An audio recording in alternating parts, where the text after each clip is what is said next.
NTA Parliament is a dedicated 24-hour channel that broadcasts the activities of the Nigerian Senate, Federal House of Representatives, and all the 36 state houses of assembly. NTA Parliament, strengthening Nigeria's democracy.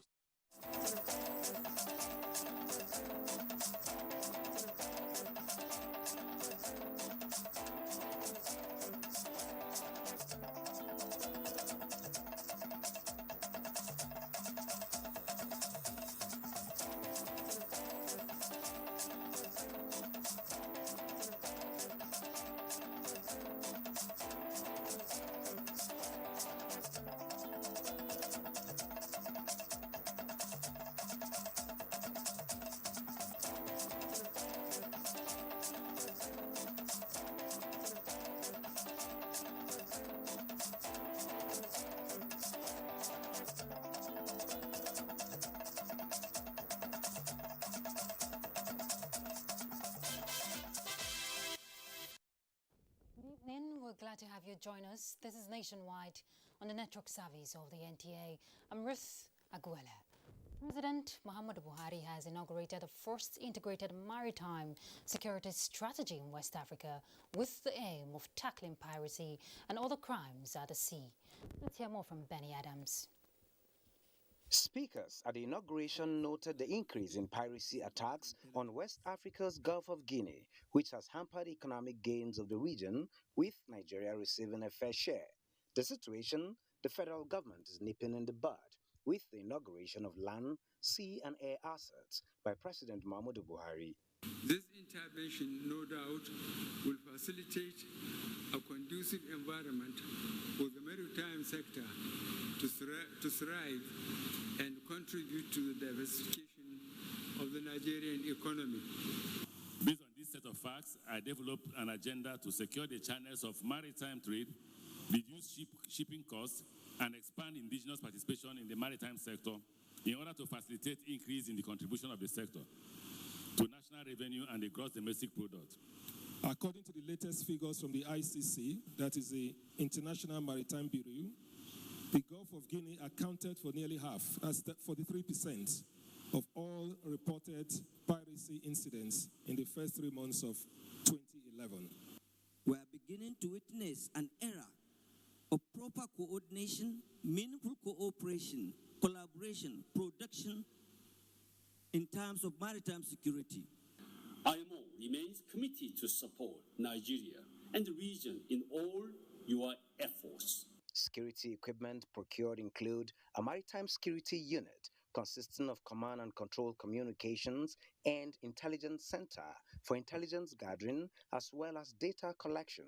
Others are 16 armored vehicles for coastal patrol, special mission vessels, 16 fast interceptor boats with air assets to include 2 mission aircraft for surveillance of the country's exclusive economic zone, alongside 600 specially trained troops for interdiction, 3 special mission helicopters for search and rescue operations, in addition to 4 unarmed aerial vehicles. Benny Adams there reporting, and more from the transport sector. Nigeria has taken delivery of its 4th standard gauge railway line with the inauguration of the Lagos-Ibadan double tracks standard gauge rail line for commercial operations by President Muhammadu Buhari. Oina Kaloka in this report takes a look at the journey of this project described as a 21st century railway network. Initiated by previous administrations, the Abuja-Kaduna rail line was completed and inaugurated after 10 years. Same with Itakpe-Warri, which was abandoned for more than 33 years. But the Lagos to Ibadan rail line was re-awarded by this administration and completed after 4 years. How has the journey been so far? In the year 1900, the first train in Nigeria ran from the Lagos colony to Ibadan in a narrow gauge track. More than 100 years later, after being abandoned for decades, plans to revive this rail line and replace it with the standard gauge was conceived. In August 2012, the contract for the construction of the Lagos to Ibadan standard gauge rail line was awarded.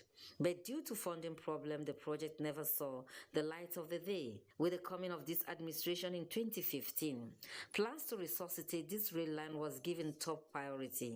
In 2016, the Lagos to Ibadan rail line project was re-awarded, but this time around it was renegotiated and redesigned to accommodate more modern facilities. Funding for the project was made available by the Nigerian and Chinese governments.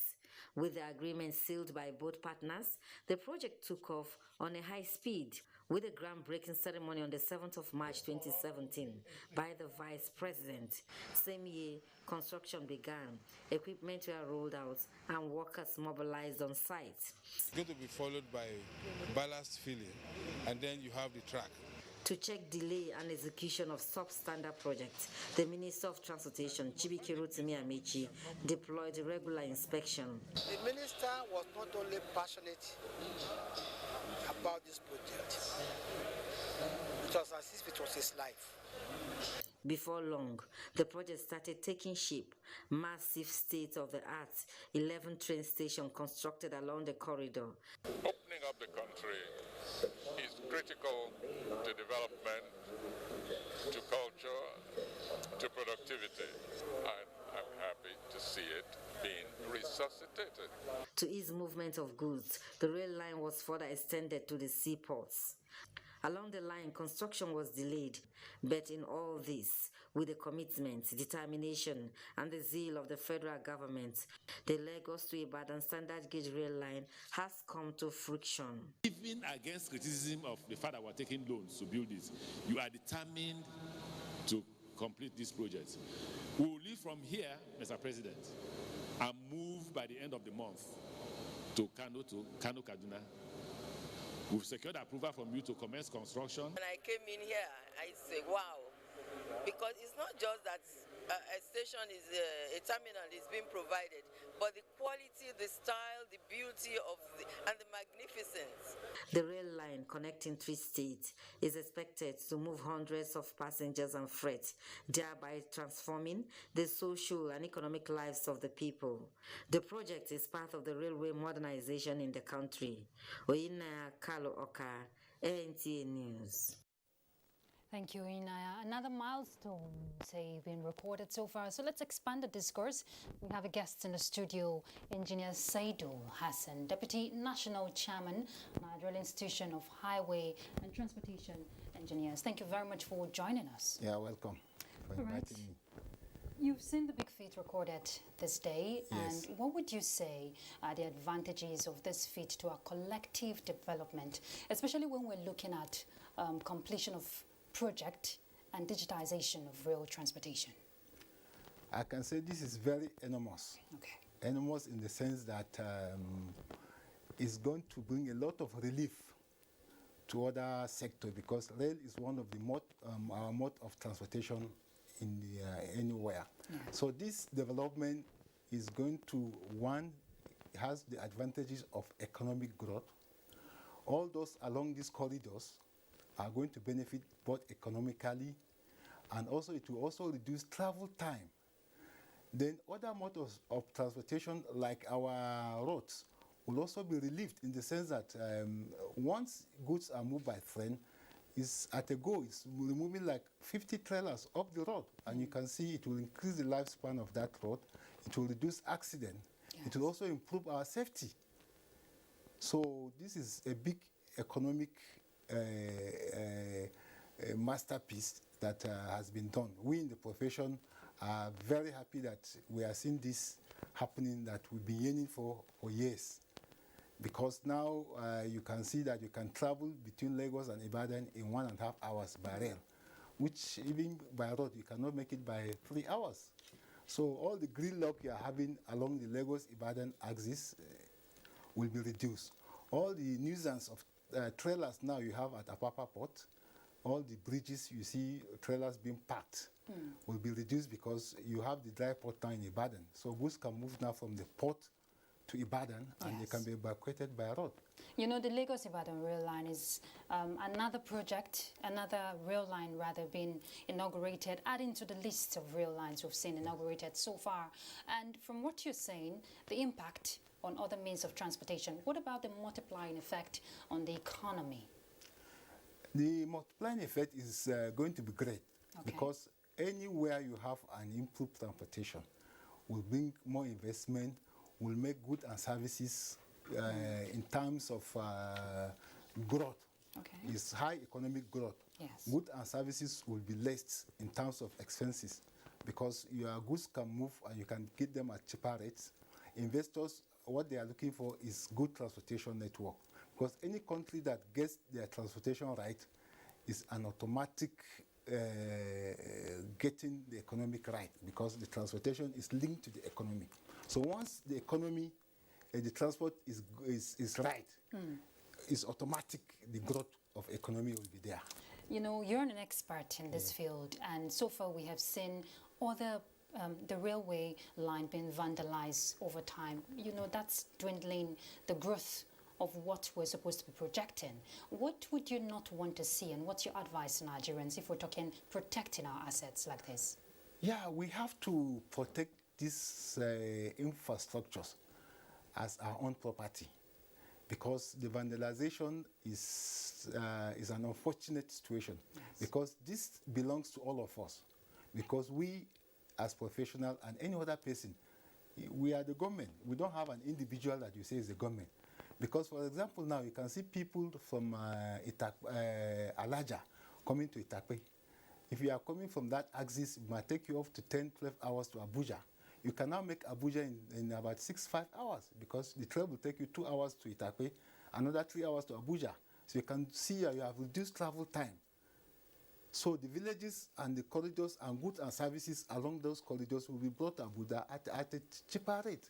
Yes. And once you vandalize them, you are also is indirectly going to affect you, because you that vandalize these goods will likely go to the market and purchase some of the goods and services that will be rendered by this rail service, and you are not going to get them at the right price. So this vandalization is an unfortunate situation. Whoever is doing it, whoever is encouraging it, should stop.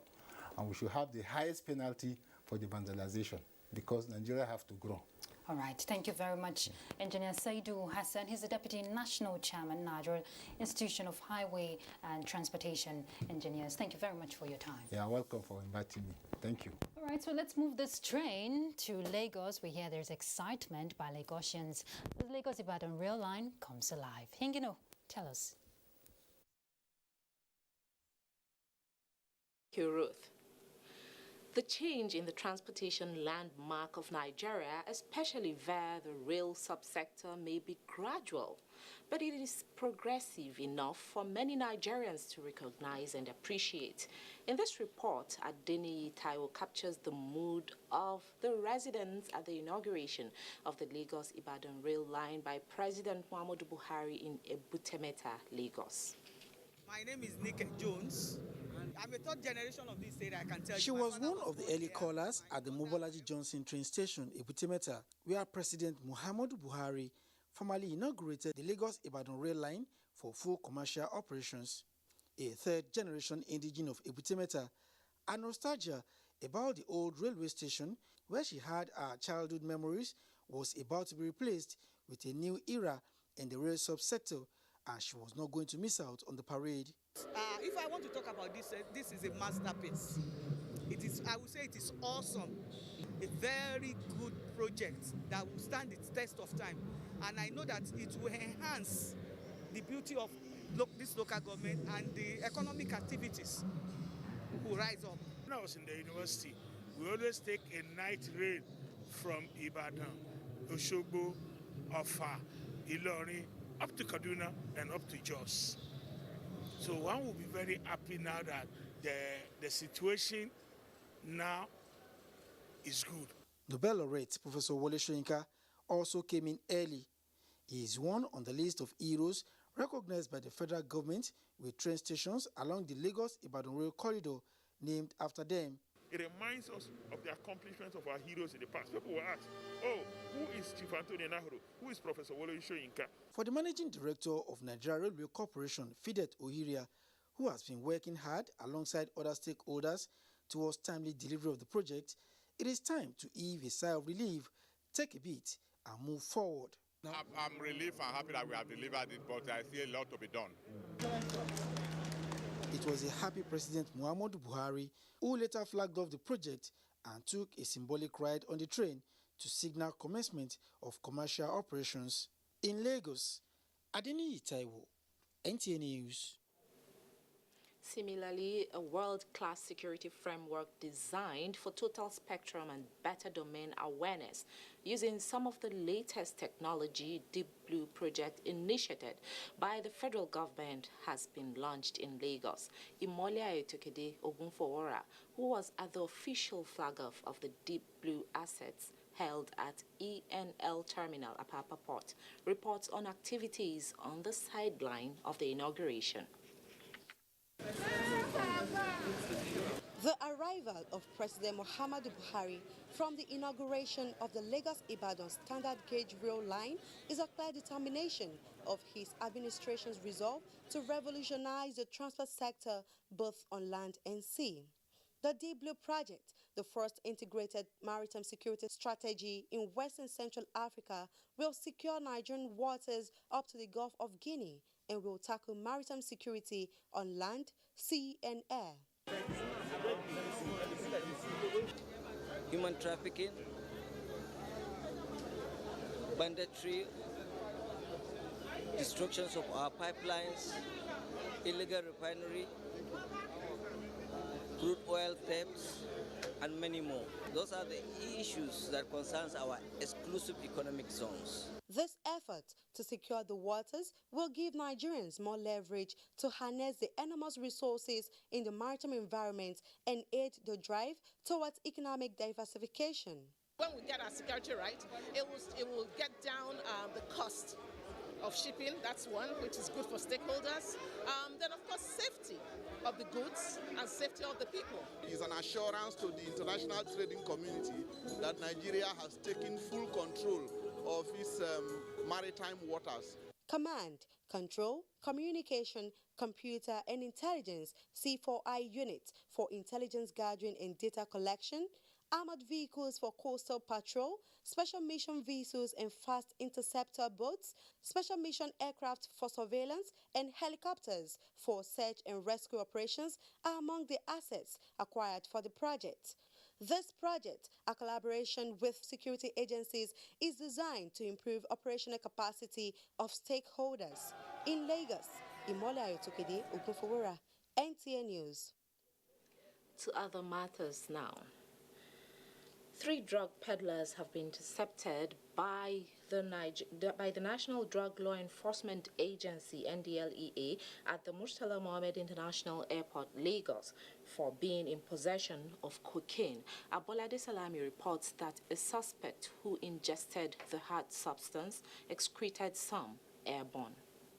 During an inward security clearance of passengers on Qatar Airline from Kenya at the E-Arrival Hall of Murtala Mohammed International Airport, the suspect, Agudozei Peter, was arrested with 76 pallets of cocaine, weighing 1.150 kilograms.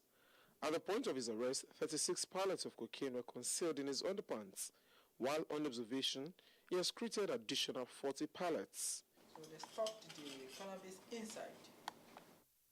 As the officers of the agency were profiling the suspects, operatives at the Sako Export Shed of the airport also intercepted 4.2 kilograms of heroin bound for Italy, with the arrest of 2 freight forwarders alleged to be in connection with the seizure. Capacity has been given to the officers, and we are seeing the results now. Almost all the people that have been picked were either in one way or the other targeted, or even if they were arrested through physical profiling at the airport, you see that their name is replicated in our targeting list. The suspect arrested during inward security clearance of passengers on Qatar Airline from Doha with 600 grams of cocaine cleverly concealed inside Ankara dress buttons with an alleged fake Ghanaian passport to evade security checks, claimed ignorance of the consignment. I apologize to my country, Nigeria, for them to have mercy. It's quite unfortunate, and I feel so sorry, and I ask the government to temper justice with mercy. Commander Amadou Galba says the agency is on a mission to rid the country of drug trafficking, and officers and men of the airport's command are battle ready to ensure a drug-free society. In Lagos, Abolade Salami, NTA News. It's now time for a break. Nationwide, we'll be back with Abubakar in Maiduguri. My name is Nancy Oyedia Orom. I'm AIT correspondent. I've been covering the Presidential Task Force on COVID-19 the last 1 year. I just took the jab, the Oxford AstraZeneca vaccine, and it was seamless. And I was opportune to take these vaccines with the SGF, the ministers. So I want to use this medium as a journalist for someone who has experienced COVID in the last 1 year. I want to implore media houses, broadcast industries. Let's join hands together to propagate the good information out there for people to believe in these vaccines. That's the only way we can have health immunity and also achieve the projection and target of Nigeria come 2022. Well, I must implore all Nigerians to go out there, register on the Primary Healthcare Development Agency website. These vaccines are free for all Nigerians. Go to the website, register. It is free for you and I.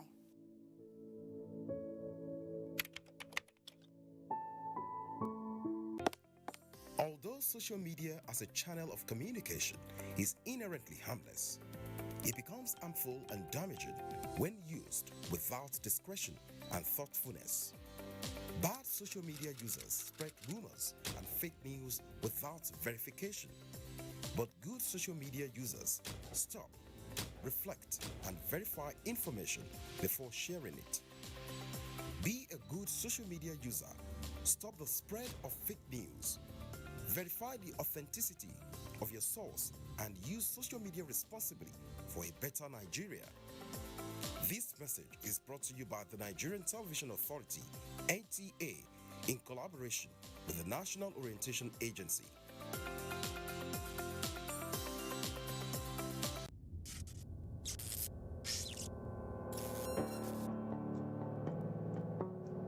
The President has made a clarion call. No one can do it better than ourselves. We are Nigerians. Let's together share our rich products, cultural heritage, and great talents with the rest of the world. We are Nigerians. Relevant stakeholders are joining the campaign, calling on fellow compatriots to come on board.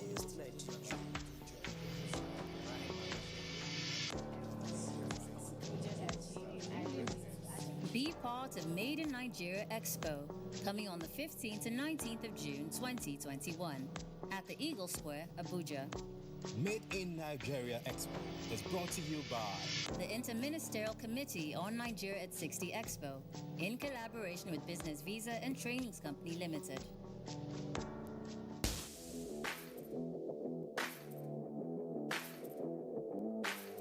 The much anticipated UEFA Euro 2021 is finally here. Can Portugal defend the title they won 4 years ago as they face world champions France, Europe giants Germany, Spain, Italy and England?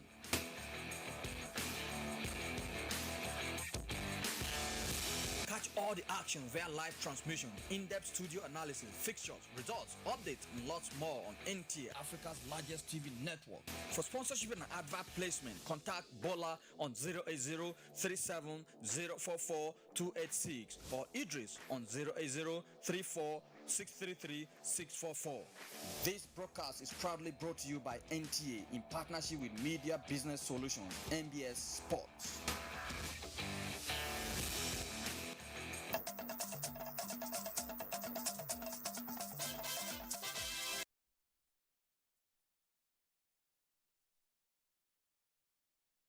Joining us on Nationwide, and this is NTA Maiduguri Zonal Network Center. Let's begin by taking you to the southern part of the state. Borno State Governor Professor Babagana Umara Zulum has inaugurated a number of completed projects in Askira local government during his official visit to the area. Mohammed Goni has more on the story. Projects inaugurated by Governor Babagana Umara in Askira Uba local government area include rehabilitated government lodge and the newly constructed one, both in Askira town, headquarters of Askira local government, constructed by the state government. Also inaugurated were GDSS Yimirshika and GDSS Rimirgo, as well as 20-bed capacity primary health care center in Wamdio, all in the council area constructed by the Ministry of RRR for increased access to health care services and education.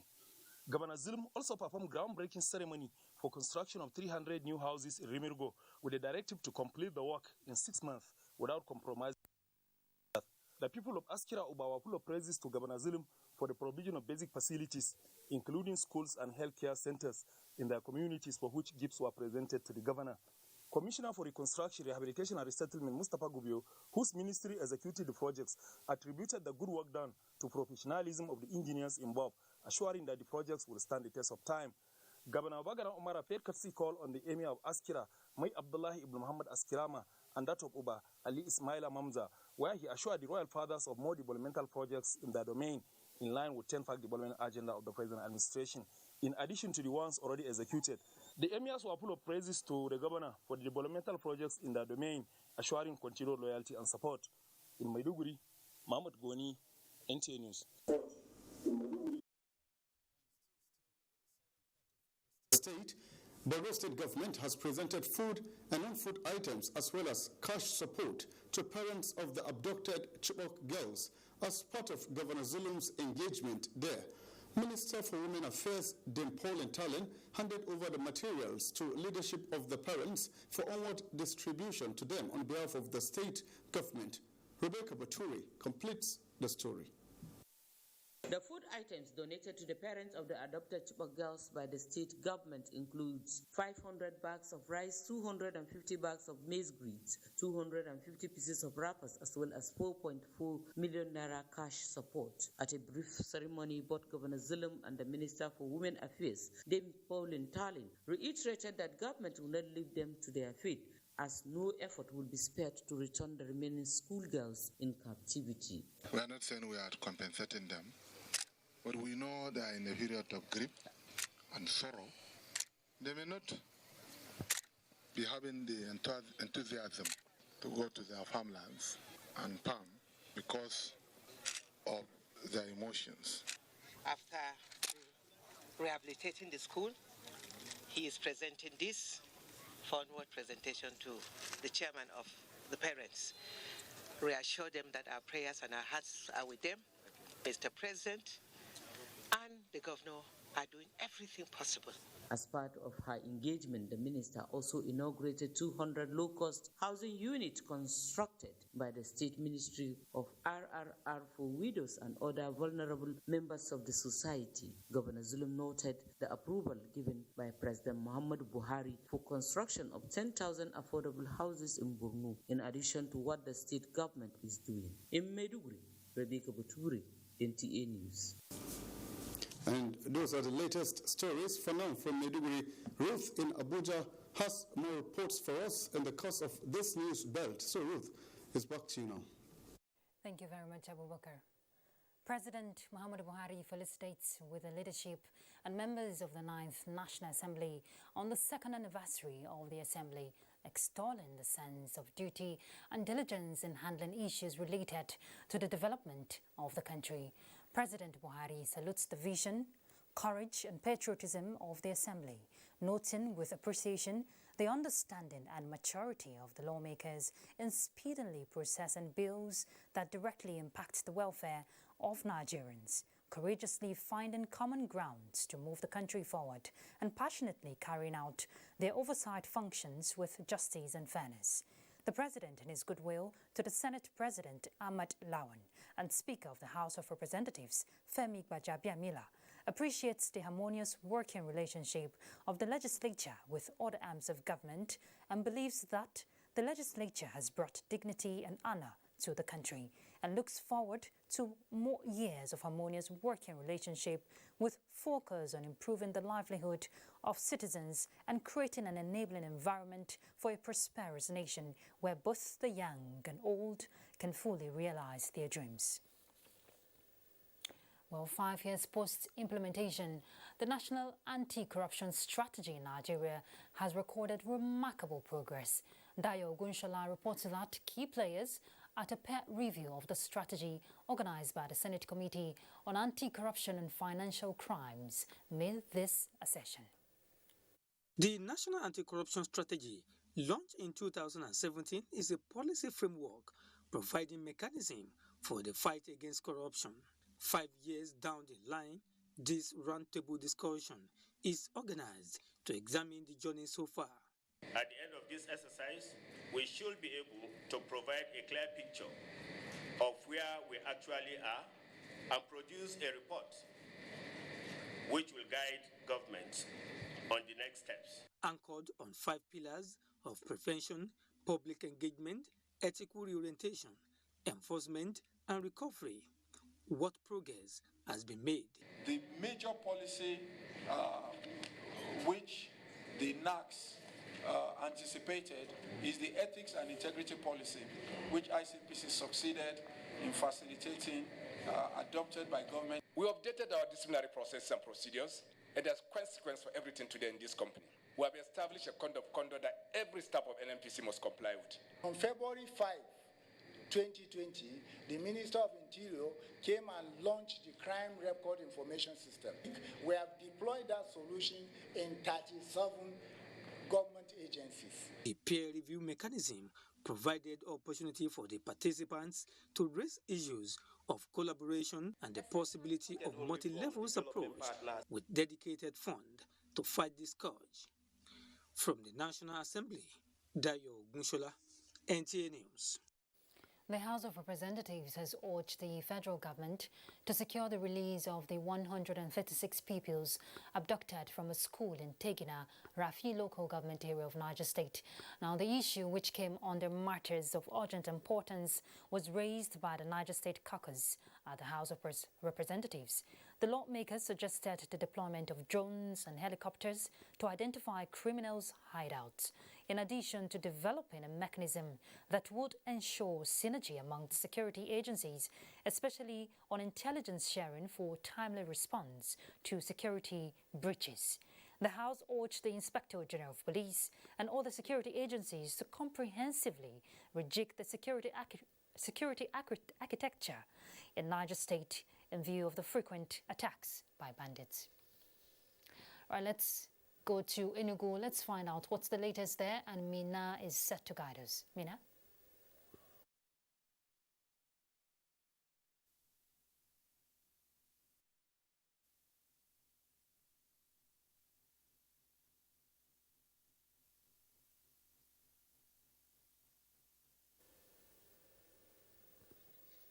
All right, Enugu seems to be having a bit of a challenge there. Let's continue from here. President Muhammadu Buhari has vowed to take decisive action on those attacking security personnel and restated that his directive on criminals with AK-47 remains in place. The president, during the handing over of security equipment by the governor of Lagos State, Babajide Sanwo-Olu, to the Lagos State Police Command during his one-day official visit to the state, reiterated his directive to security agencies to shoot any person or persons found illegally wielding AK-47s and other assault weapons remains in place. He stressed that his administration will act firmly and decisively against any and all persons fomenting or carrying out attacks on the police force and other security personnel. He said, as Commander-in-Chief, his primary responsibility remains the security of the country and the safety of all citizens, despite the many challenges being faced. Hence, a call on Nigerians to be rest assured of his commitment. President Buhari, who pledged to secure infrastructure, highways, communities, forests, and the lives of the people, assured members of the Niger Police that the government is striving to improve their welfare and capacity. Hence, they need to meet up with the expectations of the citizenry. Let's look at more issues. Though the parents of the Tanko Salihu abducted school children are still reeling from the pains of the abduction, they have found a uniting point to ease themselves out of the pressure. Abdullahi Mohammed reports. The premises of the school has now become a rallying point for parents of the taken abductees. Here they share their pains and console themselves. It's a sad one, but we remain resilient. We put all hopes to God that she will be, all of them will eventually regain their freedom. In another part of the town, we met Abubakar Adam coming to terms with his empty apartment. 8 of his children are among the Tanko Salihu school abductees, with one of them, who is 7, nursing a fractured bone.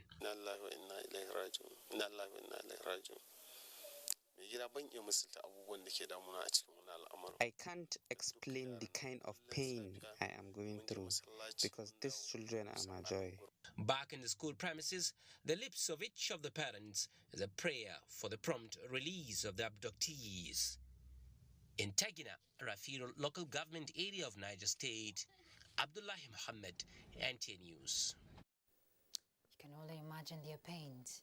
Residents of Aguele, the Imo State capital, are lamenting the negative effect of insecurity, which has resulted to increase in the cost of living and other economic activities in the state. Reina Ohiri, who spoke with a cross-section of residents, has details. The effect of insecurity in Imo State has become evident as the ever-busy areas which play host to several entertainment centers and relaxation spots are beginning to go under due to drastic drop in patronage. While the renewed zeal by the joint security operations in Imo State is yielding some level of result, the aftermath of the series of attacks is still taking its toll on business operations in the state. The businesses are collapsing. If you don't go to do your business, how do you make money? How do you sustain yourselves? So we are calling on the stakeholders to shield their server and ensure that there is security. But this time around, how many people will agree to come to Imo State? You know, that's the problem we have. Because if you tell them to come to Imo State now, they will be telling you, no, this security there is too much. They don't want to be part of it. Some traders who shared their views with NTA News say the effect of the attacks is evident in the increase in prices of goods and services, especially food items. Before 4 now, you don't see me here. Because of the junction, anywhere we are going, we are afraid of our lives. So we want government to help us, to secure us. So everything is increasing, my dear. Before this guy, we used to buy it 25,000 naira, but now it's 42,000 for only one bag. While they condemned the attacks, which has brought untold hardship to the people, they appeal to the state and federal governments not to relent effort in ensuring that peace is fully restored. In Owerri, Reina Ohiri, NTA News. Buniyadi in Yobe State is one of the communities enjoying the United Nations Development Programme assistance in the areas of reconstruction and peace building in the Northeast region. Adebola Brookslyn Sunday visited the community and now reports. For about 3.5 years, Boko Haram insurgents ruled Buniyadi in Yobe State. On assumption of office, the present administration took steps to recover the territory. And today, the effort has paid off. With the return of some of the residents, their security became paramount. This police station, which was reduced to rubble, has been rebuilt courtesy of the regional stabilizing facility of the Lake Chad Basin. Before the renovation, if there's rain, we are in trouble. But now, all my policemen are in the barracks. Any emergency happen, we'll move in. UNDP has also renovated and built some of these classrooms with the aim of giving back to the children the education that was stolen away from them by the insurgents. We suffered before we left this place, but now everybody have come back. My wish is to become a medical doctor. We now have new classrooms with a perimeter fence.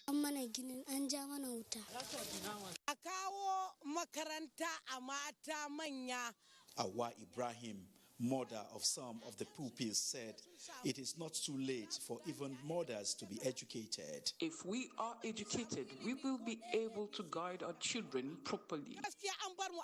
Enrollment has increased, and Invariably, this has also decreased the rate at which young boys and girls will be indoctrinated. 4 communities were assessed, but 2 were taken in the first instance, that is Buniadi and Kanama. The stabilization project is also going on in Borno and Adamawa states. Adebola, Brooklyn Sunday, NTA News. Nigeria and 4 other West African countries are in talks for the construction of 330 kV power transmission line that will enable import and export of electricity among the member nations. Joshua Ojito reports that the North Core transmission line is expected to improve power supply and boost the economy of the West African countries. 875 kilometers transmission line to be constructed will connect Nigeria with Burkina Faso through Niger, Benin and Togo, with 611 additional benefiting communities along the routes.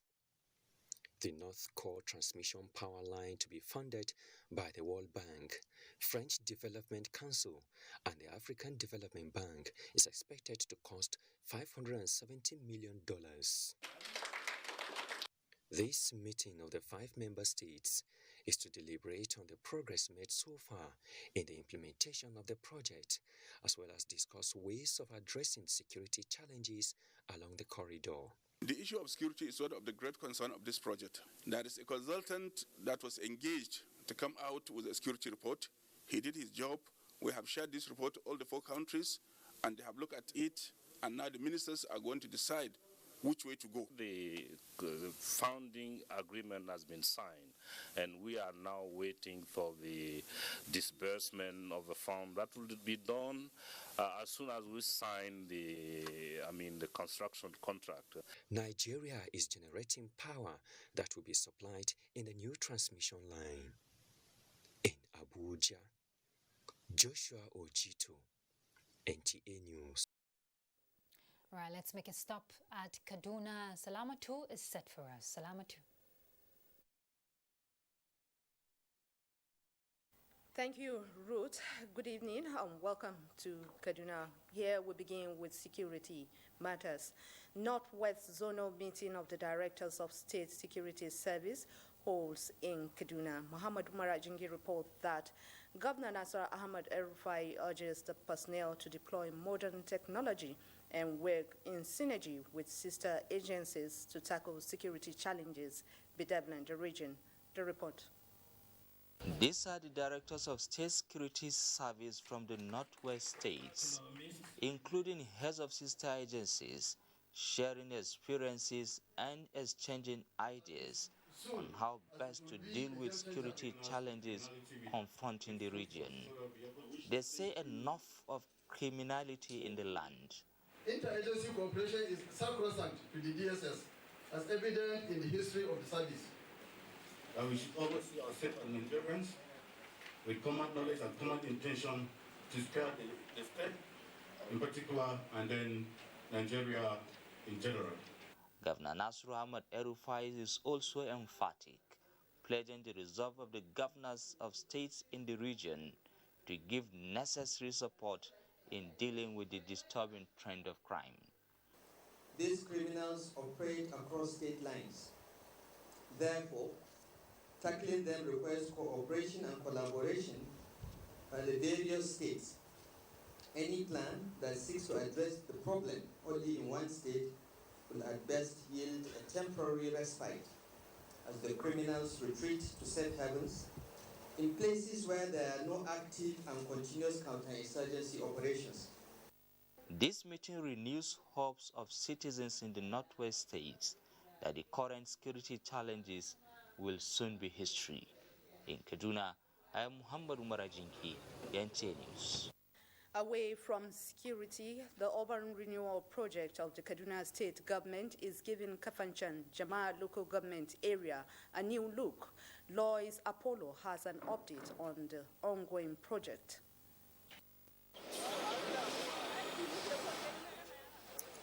The MS Palace Road is wearing a new look because of the rehabilitation work ongoing. The road has reached advanced stage with culverts and drainages completed.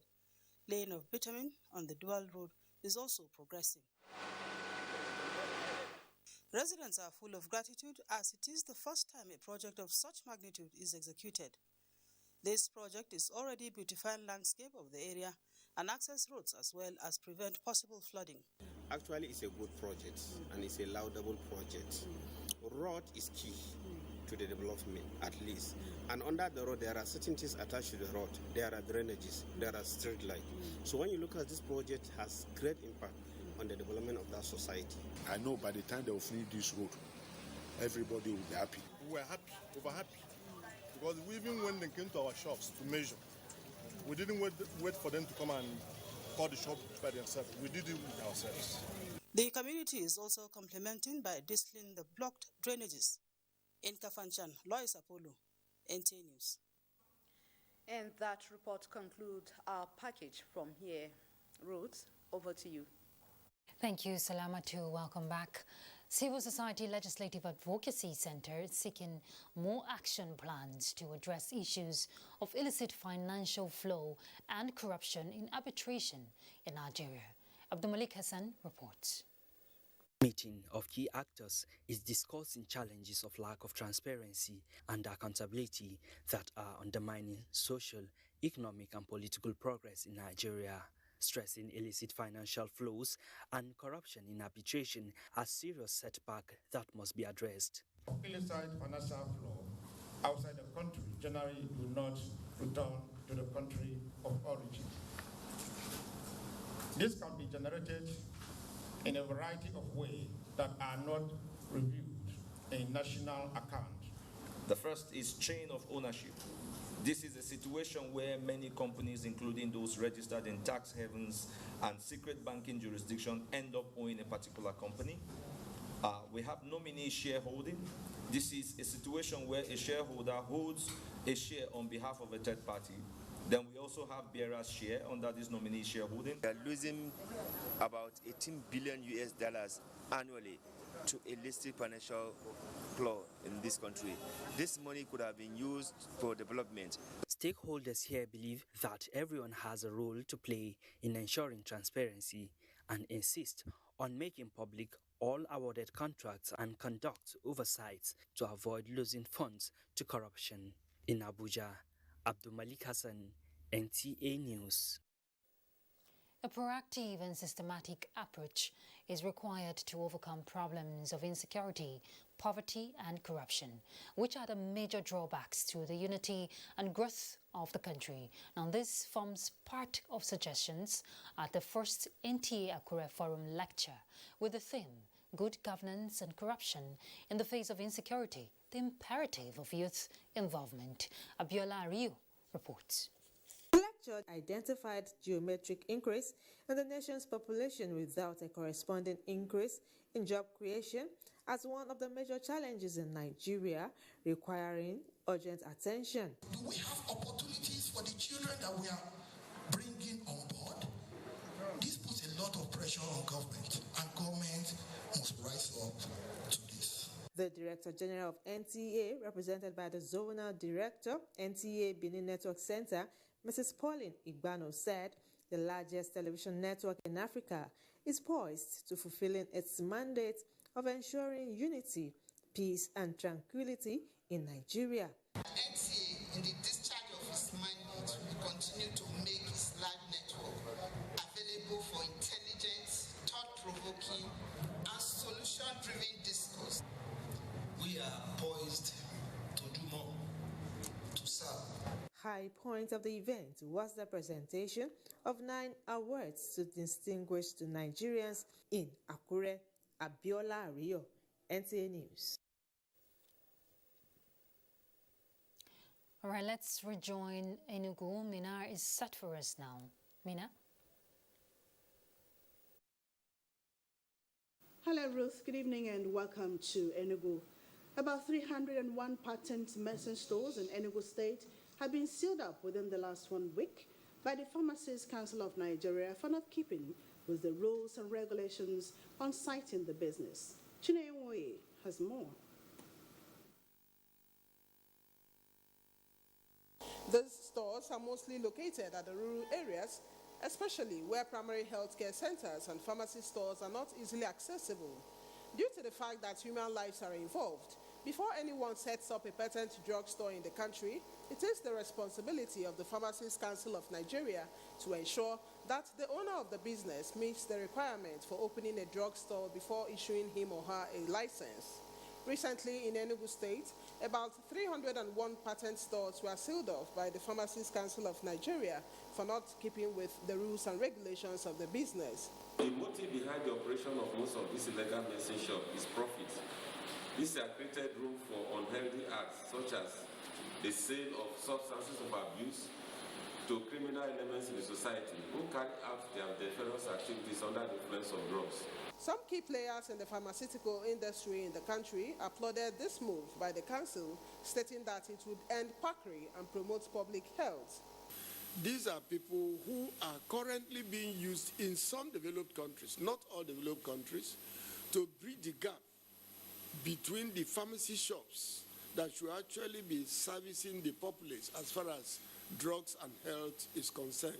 The National Bureau of Statistics report of 2018 reveals that 2.4 million adults misuse or abuse some drugs, and some respondents believe that there is a relationship between illicit drugs and insecurity in Nigeria. Members of the public have been advised to refrain from patronizing unregistered patent drug dealers in a bid to promote public health. In Enugu, Chinenwoye, NTA News. A steering committee for International Fund for Agricultural Development, IFAD, Value Chain Development Program, has been inaugurated in Enugu. Chimaroke Ugo reports that the committee members were drawn from some ministries and benefiting local government areas in the state. Operating the steering committee, the Enugu State Commissioner for Agriculture, Matthew Idu, charged members to key into the developmental goals towards alleviating rural poverty and achieve increased and accelerated economic growth. TIFAD VCDP-AF will be steered by this good crew to an anchor, where Enugu State will be known for cassava production and rice production. Explaining the scope and achievement of International Fund for Agricultural Development, the State Programs Coordinator, Edward Isiu, said their target is to ensure that 50% of the 60,000 VCDP-supported beneficiaries increase in their agricultural income. We have 5,000 profiled beneficiaries of this program for now, and these beneficiaries are farmers that are going into cassava production, processing, and marketing, and that rice production, processing, and marketing. Some members of the committee were grateful, promising to use their expertise to achieve their goals. Please liaise with the leadership of the farmers, because we know the actual farmers who can identify their farm. The benefiting local government areas in the first phase of the program include Aniri, Enugu East, Isiuzo, Nkanu East, and Udenu local government areas of the state. In Enugu, Chimaroke, Ugu, NTA News. And that does it from here. It's now back to Ruth in Abuja for the conclusion of Nationwide. Thank you, Mina. Participants at this year's confab of senior staff of colleges of education in Abuja were unanimous in their submission that prioritizing university education at the expense of colleges of education is counterproductive to the sector. The participants want government at all levels to adequately fund and encourage the subsector to produce more quality teachers and effectively turn around the sector.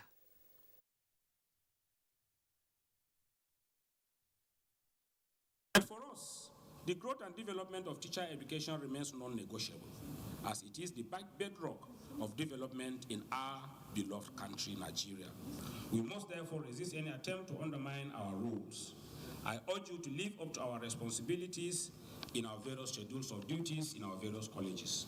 And therefore, I want to canvass and reiterate that as part of the priority of NLC and the working class, we'll continue to advocate that we must budget properly for education. Within everything, reviewing curriculum, doing so many things to see that we are not lacking behind when it comes to basic education. Former President ASU, Professor Biodun Ogunyemi, presented a paper on trade unions and emerging challenges facing the world. All right, talking sports, Tamara Ibiwe will guide us.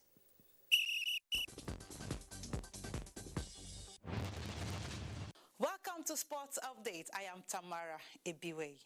Ahead of the Africa Mini Football Nations Cup built for Ibadan, Oyo State, July 8 to 17, Nigeria has been drawn alongside Senegal, Morocco and Djibouti in Group A. Defending champions Cote d'Ivoire, Egypt, Somalia and Ghana are pitted in Group C. 16 African countries will be competing. Away from football now, 350 golfers will participate at the 2021 IBB Golf Club's inaugural Captains Tournament, which tees off Friday at the IBB Golf and Country Club, Abuja.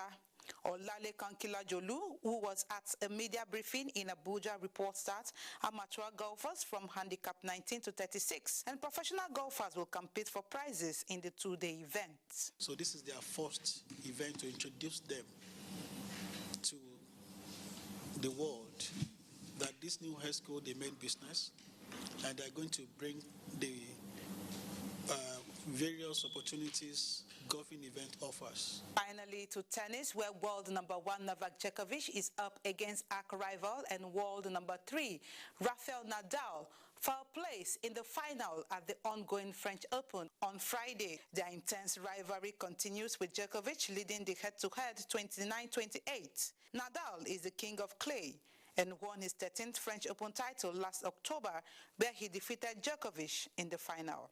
And that's Sports Update. I am Tamara Ibiwe. Thank you, Tamara. And we're done with Nationwide.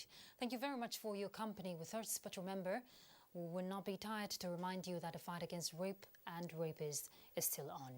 I'm Ruth Aguele. Enjoy your evening.